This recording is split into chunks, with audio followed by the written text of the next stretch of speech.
एवं गति का मापन। उसमें देखिए बहुत सारे पॉइंट आपको मिला है ना। पहला में आपका है गति, दूसरा में आपका है दूरी, तीसरा में आपका है विराम, चौथा में आपका मात्रा, पांचवा में आपका बिंदु, छठा में आपका गति का प्रकार। ये सारे के सारे पॉइंट मिला है और इस पॉइंट को हम सोच रहे हैं कि हर एक पॉइंट को बारी बारी से है ना क्या करें, कंप्लीट करें।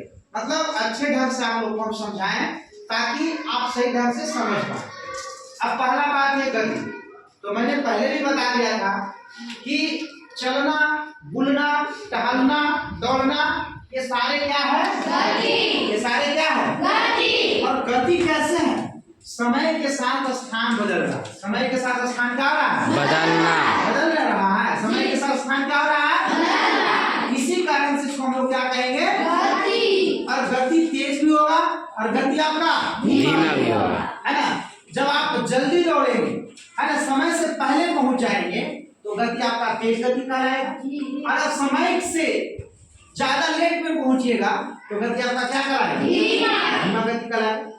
तो आप उसका निर्धारण स्वयं कर सकते हैं, है ना। दूसरी बात है दूरी। दूसरा बात क्या है, दूरी। अब कहता है कि दूरी क्या है। अभी कोई तुमसे पूछता है कि दूरी क्या है।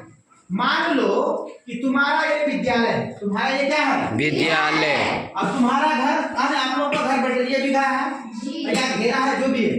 तो जो आपका घर है, घर से जैसे आप निकलते हैं है ना, तो दूरी नापने के लिए दो बिंदु होना जरूरी है। दो बिंदु का होना जरूरी है। पहला बिंदु को हम बोलेंगे प्रारंभिक। क्या बोलेंगे, प्रारंभिक बिंदु। क्या बोलेंगे, पहला को क्या बोलेंगे, और दूसरा को क्या बोलेंगे, अंतिम बिंदु। क्या बोलेंगे, अंतिम बिंदु।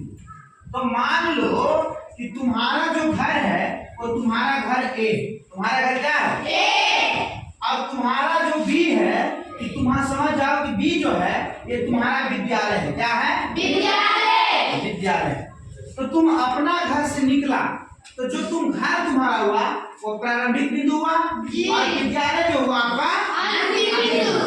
अब घर से तुम जो विद्यालय आएगा ना, तो घर से विद्यालय के जो नाप क्या आया। मान लीजिए कि घर से तुम विद्यालय आया, तुमको नाप के 2 किलोमीटर। कितना आया, 2 किलोमीटर। तो 2 किलोमीटर आपका क्या हो गया, दूरी। क्या हो गया, दूरी।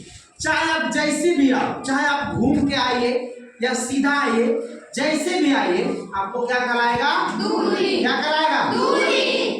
मतलब किसी भी पथ की संपूर्ण लंबाई, किसी भी रास्ता के संपूर्ण लंबाई को क्या बोलेंगे, दूरी। मान लीजिए कि हम अभी बुल रहे हैं, यहाँ से बुलना स्टार्ट करें और हमको इधर जाए, फिर उधर जाए, फिर उधर जाए, फिर उधर जाए, फिर उधर जाए और फिर लौट के आए।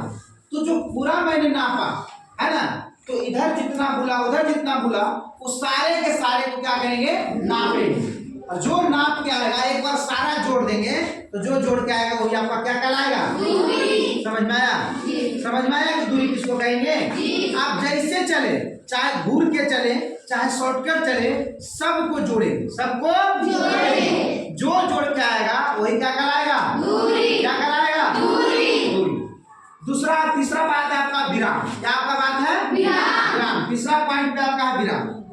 तो विराम कहता है कि समय के साथ स्थान को नहीं चेंज करना, समय के साथ स्थान को नहीं बदलना, उसी को हम लोग क्या कहेंगे, विराम कहेंगे। क्या कहेंगे, विराम। क्या कहेंगे, मतलब स्थान समय के साथ चेंज नहीं करेंगे। जैसे मान लो कि यदि हम आते और यहाँ पे तुमको कुछ नहीं करते, आराम से कुर्सी पे बैठ जाते, 1 से 2 घंटा होता, हम बैठे बैठे रहते, तो समय तो बीतता जा रहा है। क्या स्थान को कहीं हम भूल रहे हैं, टहल रहे हैं, तो हम क्या चीज में कहलाते, क्या कहलाते, विराम में कहलाते। समझ में आ रहा। तो समय के साथ स्थान को नहीं चेंज करेंगे, नहीं बदलेंगे, तो ऐसे स्थिति को हम लोग क्या कहेंगे, विराम। क्या तीसरा पॉइंट समझने में कोई दिक्कत नहीं। अब आता है मात्रा। क्या आता है, मात्रा। तो किसी भी चीज को मापने के लिए क्या होना चाहिए, मात्रा। किसी भी चीज के मानक माप को क्या कहेंगे, मात्रा। जैसे लंबाई है तो लंबाई का मात्रक मीटर है। लंबाई का मात्रक मीटर। दूरी का मात्रक मीटर। क्या है? मीटर। ये सारी मात्रक है कि नहीं जी। ऐसे तो दूरी का और मात्रक किलोमीटर हो सकता है, नहीं हो सकता है जी।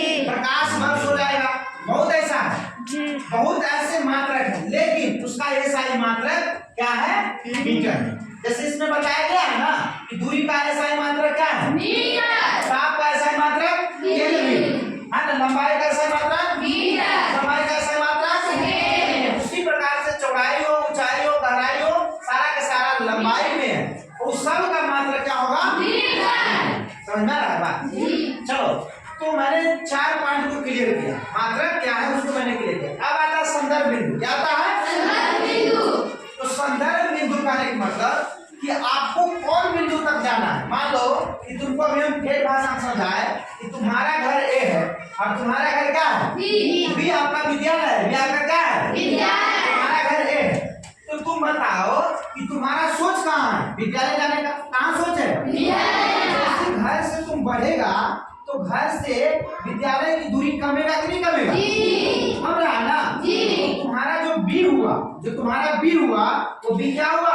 संदर्भ बिंदु। क्या हुआ? संदर्भ बिंदु। समझ में आ रहा है? क्या हुआ? संदर्भ बिंदु। मतलब जहाँ आपको जाने की सोच है, जो अंतिम बिंदु है वही अंतिम बिंदु आपका क्या कराएगा? संदर्भ बिंदु। संदर्भ बिंदु। समझ में आ रहा है बात समझ में आया? संदर्भ बिंदु क्या है?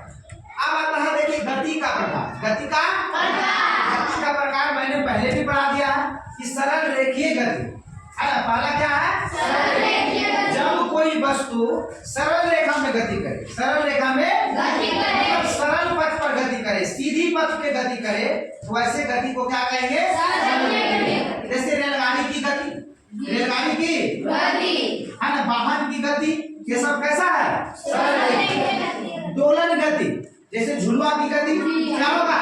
दोलन गति। वृत्तीय गति जो आपका माने मतलब वृत्त पथ पे, गोलाकार पथ पे गति करे, वैसे गति को क्या बोलेंगे? वृत्तीय गति। जैसे आपका लट्टू की गति, मौत कुआं में जो गाड़ी घूमता है उसका गति क्या है? वृत्तीय गति है जी।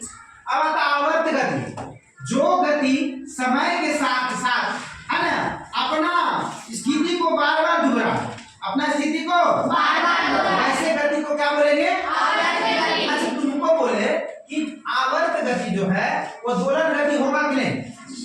नहीं होगा। नहीं होगा क्या वो समय के साथ साथ आगे पीछे होता है और बार बार उसी चीज पे आता है? तो तुमसे कोई भी प्रश्न कर सकता है क्या आवर्त गति दोलन गति बनेगा? बनेगा ना। क्या लेकिन दोलन गति आवर्त गति बनेगा? समझ रहा है? मतलब आवर्त गति दोलन गति हो सकता है लेकिन दोलन गति आवर्त गति समझना रहेगा। मतलब ये आपका सारा पॉइंट था और ये समझने के लिए बिल्कुल समझना है। क्या इन सारे चीज में कोई दिक्कत?